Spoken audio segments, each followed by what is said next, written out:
Hi, welcome to Andhraprabha. నా పేరు Sai. Telangana governor Tamilisai రాజీనామా తర్వాత ఇప్పుడు తెలంగాణ గవర్నర్ గా సిపి రాధాకృష్ణన్ నియమిస్తూ ఉత్తర్వులు జారీ చేసింది ప్రభుత్వం. మన జార్ఖండ్ గవర్నర్ గా సిపి రాధాకృష్ణన్, జార్ఖండ్ గవర్నర్ గా వ్యవహరిస్తున్న సిపి రాధాకృష్ణన్ తెలంగాణ గవర్నర్ గా నియమిస్తూ ఉత్తర్వులు జారీ చేసింది. అయితే రాధాకృష్ణన్ అడిషనల్ గవర్నర్ గా నియమించారు. దీంతో పాటు పుదుచ్చేరి లెఫ్టినెంట్ గవర్నర్ గా కూడా ఆయన నియమించింది కేంద్ర ప్రభుత్వం. అయితే తమిళిసై రిజైన్ చేయటం, ఆమె రాజకీయంగా పోటీ చేస్తా అని చెప్పడం ఒక్కసారిగా కలకలం రేపిందని చెప్పొచ్చు. ఎందుకంటే గవర్నర్ గా కొనసాగుతున్న తమిళిసై కరెక్ట్ గా ఎలక్షన్స్ కి ముందు, లోక్సభ ఎలక్షన్స్ కి ముందు ఆమె వెళ్ళిపోవటం, ఎన్నికల్లో పోటీ చేయడం కోసం ఆమె వెళ్ళిపోవటం, ఇదంతా రాజకీయ వర్గాల్లో ఇంట్రెస్టింగ్ చర్చ అయితే నడిచింది.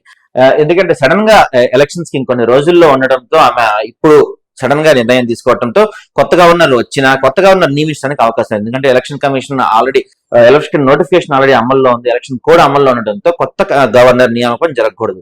సో దీనివల్ల వేరే రాష్ట్రాల్లో ఉన్న గవర్నర్ ఇక్కడ అదనపు బాధ్యతలు ఇవ్వడం జరుగుతుంది. అయితే దీంతో పాటు మన ఆంధ్రాకు చెందిన అబ్దుల్ నజీర్ కూడా తెలంగాణ రాష్ట్ర గవర్నర్ గా నియమించబోతున్నారని సర్వత్రా ఆసక్తిగా నెలకొంది. అయితే ఎన్నికలు సమీపిస్తున్న వేళ కొత్త గవర్నర్ నియామకం ప్రస్తుతం లేనట్లే చెప్పాలి. ఎందుకంటే దీని ప్రకారం ఏపీ గవర్నర్ కు మనం అదనపు బాధ్యతలు అప్పగించే అవకాశాలు అయితే కనపడుతున్నాయి. అయితే తమిళిసై వెళ్ళిపోతూ ఆమె కొన్ని కీలక వ్యాఖ్యలు చేశారు. తెలంగాణ నేను ఎప్పటికీ మర్చిపోలేను, తెలంగాణ నా హృదయాల్లో ఉంటుంది, తెలంగాణ ప్రజలంటే నాకు ఎంతో ఇష్టం అని చెప్పి తమిళిసై కొన్ని కీలక వ్యాఖ్యలు అయితే చేశారు. అయితే దీన్ని కొంతమంది రాజకీయ వర్గాలు ఏమని భావిస్తున్నారంటే, తమిళిసైకి ఇచ్చిన టాస్క్ ఏంటంటే బీఆర్ఎస్ ను గద్దె దింపాలి అనే టాస్క్ పూర్తయింది, అందుకే ఆమె మళ్ళీ తిరిగి వెళ్ళిపోతున్నారు అనే రకరకాల వాదనలు కూడా వినిపిస్తున్నాయి. ఏది ఏమైనా ఆమె ఈసారి లోక్సభకు పోటీ చేయడానికి చెన్నై నుంచి కానీ లేదా పుదుచ్చేరి నుంచి కానీ లోక్సభ పోటీ చేయడానికి ఇక్కడ నుంచి రిజైన్ చేసి వెళ్ళిపోయిన గవర్నర్ తమిళిసై మరి రాజకీయాల్లో ఆమె ఎంట్రీ ఎలా ఉండబోతుంది, ఆమె కోరుకున్న సీట్ ఆమెకు రాబోతుందా, ఆమె విజయం సాధించబోతారనేది మాత్రం మనకు